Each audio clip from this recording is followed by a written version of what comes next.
আসসালামু আলাইকুম। আজকে আমরা যে টপিকটা নিয়ে আলোচনা করব সেটা হচ্ছে একটা বিশেষ পর্ব অ্যানেলিডা বা অঙ্গুরিমাল প্রাণী।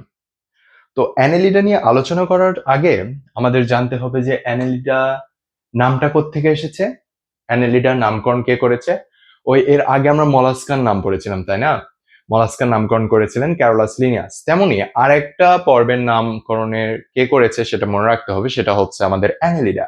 কারণ কি, অ্যানেলিডার যিনি নামকরণ করেছেন তিনি হচ্ছেন ল্যামার্ক। কে? ল্যামার্ক। ল্যামার্ক কেন ইম্পর্টেন্ট? কারণ হচ্ছে আমাদের এই যে বায়োলজি আমরা যেটা পড়ি সেটার যে নামকরণ সেটাও কিন্তু করেছিলেন কে? আমাদের ল্যামার্ক।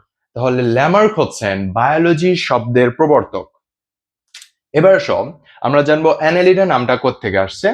এগুলা জানলে আমাদের বেসিকটা ডেভেলপ হবে। দেখো, অ্যানেলিডা, অ্যানেলিডার মধ্যে অ্যানেলিডা এই শব্দটা আসছে হচ্ছে অ্যানেলুস থেকে।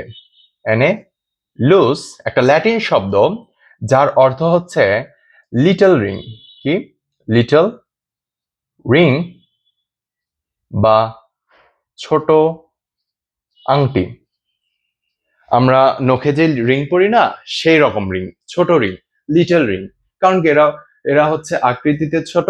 দেখো, আমি একটা মডেল চিত্র এঁকে নিয়েছি, এবং যদি আমি ইডার দিকে লক্ষ্য করি, ইডা অ্যানেল শব্দটা আসছে অ্যানেলুস থেকে, যার অর্থ লিটল রিং। আর ইডা শব্দটা আসছে ইডা থেকে, এটা হচ্ছে একটা ল্যাটিন শব্দ যার অর্থ হচ্ছে শেপ বা আকৃতি। তো বোঝা গেল যে অ্যানেলিডা শব্দটা কোত্থেকে আসছে। এবার আমি একটা মডেল চিত্র এঁকে নিয়েছি, এটা দেখে আমরা এর বৈশিষ্ট্যগুলো বলবো। ঠিক আছে? এখন তার আগে আমাদের জানতে হবে ভিত্তি। প্রতিটা পর্বের মতো এটারও ভিত্তি আমরা জানবো। তো ভিত্তির দিকে প্রথমে সংগঠন কোন মাত্রা। যেহেতু এরা হচ্ছে অ্যানেলিডা, তাহলে এরা কি অঙ্গতন্ত্র মাত্রার গঠন। তারপর আছে আমাদের ভ্রূণস্তর, এটাও ত্রিস্তরী। প্রতিসাম্যতা, দ্বিপার্শ্বীয় প্রতিসম, এগুলো সবই সেম আগের পর্বের মতো, আমাদের মলাস্কার মতো। এবার যেটা ইম্পর্টেন্ট সেটা হচ্ছে খণ্ডকায়ন। আমরা গত সকল ক্লাসে পড়েছি যে খণ্ডকায়ন দুইটা পর্বে দেখা যায়, একটা হচ্ছে অ্যানেলিডা আর একটা হচ্ছে আর্থ্রোপোডা। অ্যানেলিডাতে দেখা যায় সমখণ্ডকায়ন বা প্রকৃত খণ্ডকায়ন, আর আর্থ্রোপোডা যেটা, সেখানে দেখা যায় হচ্ছে আমাদের অসমখণ্ডকায়ন বা অপ্রকৃত খণ্ডকায়ন। তো খণ্ডকায়নের দিকে যদি লক্ষ্য করি তাহলে এটাকে বলবো আমি সমখণ্ডকায়ন। সমখণ্ডকায়ন, এটাকে সমখণ্ডকায়নকে প্রকৃত খণ্ডকায়ন বলা হয়। প্রকৃত খণ্ডকায়ন বা ইংলিশে যদি বলি এটাকে বলবো আমি ট্রু সেগমেন্টেশন। সেগমেন্টেশন মানে খণ্ডকায়ন, এবং হচ্ছে যেহেতু প্রকৃত তাহলে ট্রু। এবার যদি দেখি সিলম, সিলম হচ্ছে ইউসিলোমেট, অর্থাৎ এদের যে দেহটা পেরিটোনিয়াম পর্দা দিয়ে আবৃত, এবং ভিতরে যে প্রাচীরটা আছে এটা পেরিটোনিয়াম পর্দা দিয়ে আবৃত গহ্বর তৈরি করে। তো সেই জন্য এটা হচ্ছে ত্রিস্তরী কি সিলোমেট। তাই এটাকে বলবো ইউসিলোমেট বা ভালো সিলোমেট বা প্রকৃত সিলোমযুক্ত। তো এটার যদি বাংলা লিখে, এটা হচ্ছে প্রকৃত সিলোমযুক্ত, প্রকৃত সিলোমযুক্ত প্রাণী। দেন আফটার যদি আমি নটোকট নিয়ে আলোচনা করি, কর্ডেটা বাদে সবাই হচ্ছে কি নন কর্ডেট, মানে এদের প্রকৃত নটোকট নেই, তাহলে এরাও কি নন কর্ডেট। ঠিক আছে? এবার আমরা এই চিত্রটা দেখে এদের বৈশিষ্ট্য বলার চেষ্টা করব। ঠিক আছে? এবং আমি যেই সিকোয়েন্সে পড়াবো সেটার মাধ্যমে আমরা ইজিলি একটার পর একটা কোরিলেট করে আমরা বৈশিষ্ট্যগুলো বলতে পারবো। দেখি, আসুন শুরু করা যাক। আহ এই তো, এটা হচ্ছে একটা মডেল চিত্র। এটা হচ্ছে একটা মডেল চিত্র। এটা দেখতে পোকার মতো হলেও এটা এক ধরনের কি পোকা। তো এটা হচ্ছে অ্যানেলিডার একটা মডেল চিত্র। এটার যে সকল বৈশিষ্ট্য আছে সেগুলো আমরা রিলেট করে পড়বো। তো দেখো, প্রথমে যদি আমরা বাইরে থেকে ভিতরের দিকে যাব, ঠিক আছে, বাইরে থেকে ভিতরের দিকে যাব। তো যদি দেখি বাইরে কি, এদের একটা দেহ আছে, তাই না? বাইরে দেহ প্রাচীর আছে, বাইরে দেহের আবরণ আছে, তাই তো? তাহলে যদি বলি, মনে রাখবো যে এদের দেহ প্রাচীর হচ্ছে এপিডার্মিস, মানে বাইরের আবরণ এপিডার্মিস নির্মিত। এটা তো ইজি জিনিস। অবশ্যই বাইরের আবরণ এন্ডোডার্মিস নির্মিত হবে না। এপি মানে বাইরে এবং ডার্মিস মানে বাইরের ত্বক। তাহলে কি বলবো যে এদের দেহ প্রাচীর কেমন? এপিডার্মিস নির্মিত। এবং যদি আমি একটা এই ধরনের পোকার দিকে যদি হাত দেই তাহলে এটা কিউটিকল, পিচ্ছিল আবরণ বা মোমযুক্ত আবরণ দেখা যাবে। মানে এদের দেহ কি কিউটিকল দিয়ে আবৃত। তো যদি আমি দেখি 1 নম্বর যে বৈশিষ্ট্য সেটা হচ্ছে দেহ প্রাচীর এপিডার্মিস দিয়ে নির্মিত এবং কিউটিকলের আবরণে আবৃত। তাহলে কিউটিকল মানে মোমের আবরণ এবং বাইরের আবরণ তো এপিডার্মিসে নির্মিত হবে। এবার যদি আমি 2 নম্বর পয়েন্টে লক্ষ্য করি, তাহলে এদের আবরণের সাইড দিয়ে যেটা আমাদের আগেই চোখে পড়তেছে সেটা হচ্ছে আমাদের এই যে বাইরে এদের পায়ের মতো কিছু অঙ্গ আছে, ঠিক আছে।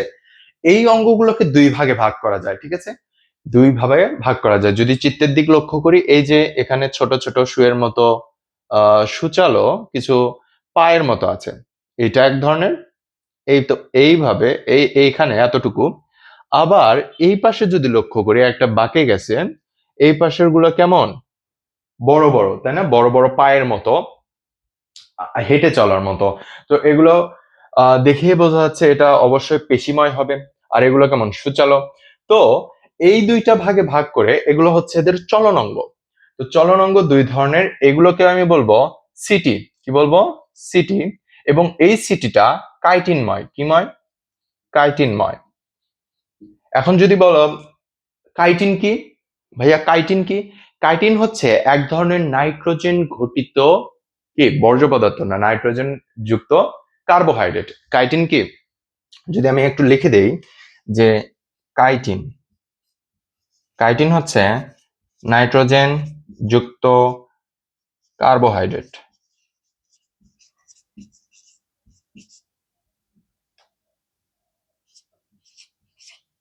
কার্বোহাইড্রেট।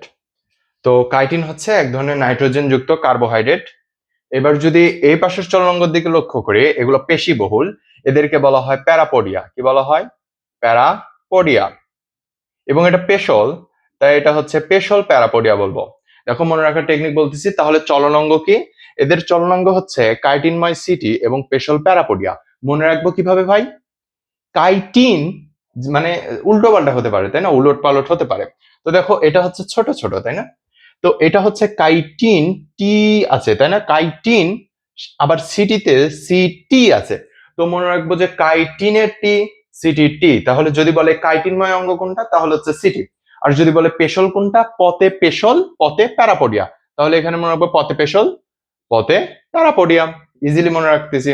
এখন দেখো, এখন আমরা বাইরের অঙ্গগুলোর বর্ণনা দেওয়া শেষ, এখন আমরা ভেতরের দিক যাব।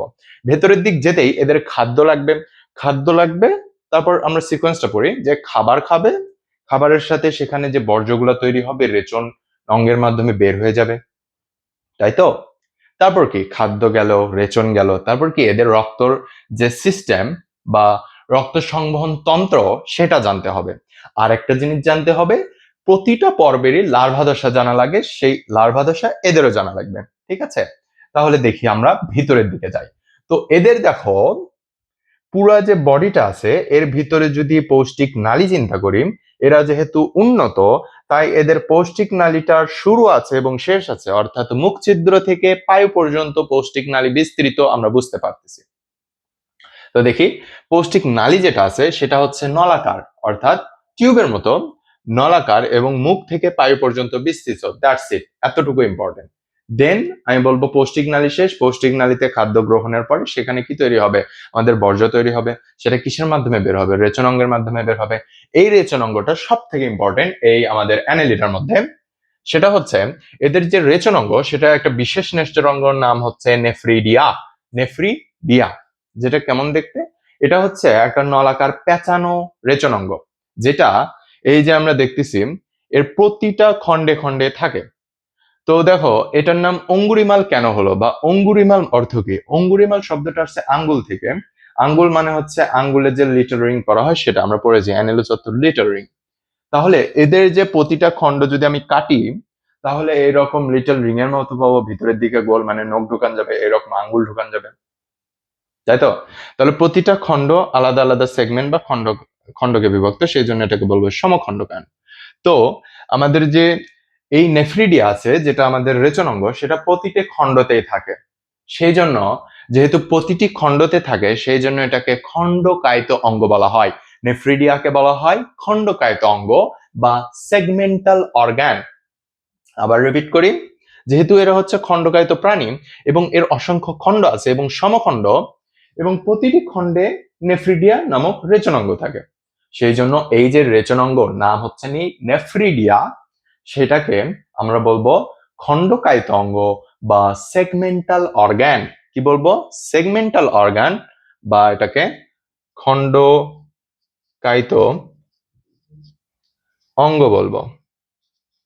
ঠিক আছে, এবার দেখো রেচনাঙ্গর ব্যাপারটা শেষ। এরপর আমরা আসবো রক্ত সংবহনতন্ত্রে। এদের যে রক্ত সংবহনতন্ত্র আমরা মনে রাখবো কর্ডাটা এবং অ্যানেলিডা। অ্যানেলিডা এবং কর্ডাটা, এদের রক্ত সংবহনতন্ত্র হয় বদ্ধ প্রকৃতির। কেমন প্রকৃতির? বদ্ধ প্রকৃতির। অর্থাৎ এদের রক্তনালীর মধ্য দিয়েই রক্ত চলাচল করবে, কখনো রক্ত দেহ গহ্বরে পৌঁছাবে না, অর্থাৎ দেহ গহ্বরে মুক্ত হবে না। সেই জন্য এটা মুক্ত না, এটা বদ্ধ। যেহেতু একটা বদ্ধ নালীর মাধ্যমে যাচ্ছে, তাই হচ্ছে কি এটা বদ্ধ রক্ত সংবহনতন্ত্র। তো রক্ত সংবহনতন্ত্র হচ্ছে বদ্ধ প্রকৃতির এবং রক্তের রং হচ্ছে লাল। যদি আমরা এই অ্যানেলিডা পর্বের কোনো প্রজাতিকে মারি বা আঘাত করি, তাহলে এদের লাল রক্ত বের হবে। এবং যেহেতু এদের রক্ত লাল, তাহলে রক্ত রঞ্জকও লাল বর্ণের হবে। আমরা কি জানি আমাদেরও রক্ত লাল? আমাদের রক্ত লাল হওয়ার কারণ হচ্ছে হিমোগ্লোবিন, তাই না? যে আমাদের রক্তে হিমোগ্লোবিন থাকে, হিমোগ্লোবিনের কালার হচ্ছে লাল, সেই জন্য আমাদের রক্ত লাল। তো এদের দেহেও সেম জিনিস থাকবে, হিমোগ্লোবিন থাকবে। আরো দুইটা রক্তরঞ্জক থাকে, যেমন হচ্ছে দেখো রক্তরঞ্জক হচ্ছে হিমোগ্লোবিন, যেটা মানুষের সাথে মিল সম্পন্ন। মানুষের সাথে আরো একটা জিনিস মিল সম্পন্ন, সেটা হচ্ছে রক্ত সংবন্ধ, মানুষেরও বদ্ধ। আরেকটা জিনিস হচ্ছে হিমো এরিথ্রিন। হিমো এরিথ্রিন কিভাবে মনে রাখবো? এরিথ্রোস, এই এরিথ্রিন শব্দটা আসছে এরিথ্রোস থেকে, এরিথ্রোস, যার অর্থ হচ্ছে লাল বা লোহিত বলা হয়। তাহলে হিমোরেথ্রিন, হিমো মানে রক্ত এবং এরিথ্রিন মানে লাল, তাহলে হিমোএরিথ্রিন অর্থ হচ্ছে লাল বর্ণের রক্তকণিকা বা রক্ত রঞ্জক। এবার আমরা আসবো ক্লোরোকুইনিন। ক্লোরোকুইনিন এটা হচ্ছে কালারটা হচ্ছে সবুজ ধরনের কালার, ঠিক আছে? তো সবুজ, হ্যাঁ। তো ক্লোরোকুইনিন এইটা আরেকটা মনে রাখবো। কারেন্ট চলে গেল, আমি কারেন্ট না থাকায় আন্তরিকভাবে দুঃখিত। এখন দেখো আমরা শেষ করে দেব যে ক্লোরোকুইনিন, হিমোগ্লোবিন, হিমোএরিথ্রিন এবং ক্লোরোকুইনিন। এবং লার্ভা দশা হচ্ছে এদের ট্রোকোফোর। এক ধরনের পোকা আছে, আমরা দেখেছি যে গ্রামে গঞ্জে পাওয়া যায়, লাল কালারের। টোকা দিলে কি হয়? এটা পয়সার মতো হয়ে যায়, এরকম একটা ধাঁধা ছিল। তো এইটা কেন পয়সার মতো হয়ে যায়? টোকা দিলে। তো মনে রাখবো হচ্ছে লার্ভা দশা হচ্ছে ট্রোকোফোর। এবং এদের যে উদাহরণ আছে, উদাহরণের মধ্যে মনে রাখবো হচ্ছে মহিষাজক, হিরুডো মেডিসিনালিস, এটা ভেরি ইম্পর্টেন্ট, হিরুডো মেডিসিনালিস, কেঁচো, মেটাফায়ার পোস্তুমা। এগুলো কিন্তু আমাদের এমসিকিউ, তাছাড়া হচ্ছে মেডিকেলের কোশ্চেন, বিভিন্ন জায়গায় আমাদের এই সকল কোশ্চেন আছে। মহিষাজক এটাও ইম্পর্টেন্ট, কেঁচো ইম্পর্টেন্ট, যে মেটাফায়ার পোস্তুমা এবং মহিষাজক হিরুডো মেডিসিনালিস। তাছাড়া আছে পার্চমেন্ট কিট, নেরিস, এটা এটা কিন্তু নেরিসেরই চিত্র, দর্শনীয় কিট। তো এই ছিল আজকে আমাদের অ্যানেলিডার পর্বের বৈশিষ্ট্য। তো এর পরের দিন আমরা ইনশাল্লাহ এর পরবর্তী পর্ব আর্থ্রোপোডা নিয়ে আলোচনা করব। আর যদি আপনাদের ভালো লাগে তাহলে লাইক, কমেন্ট এবং শেয়ার করবেন। আসসালামু আলাইকুম।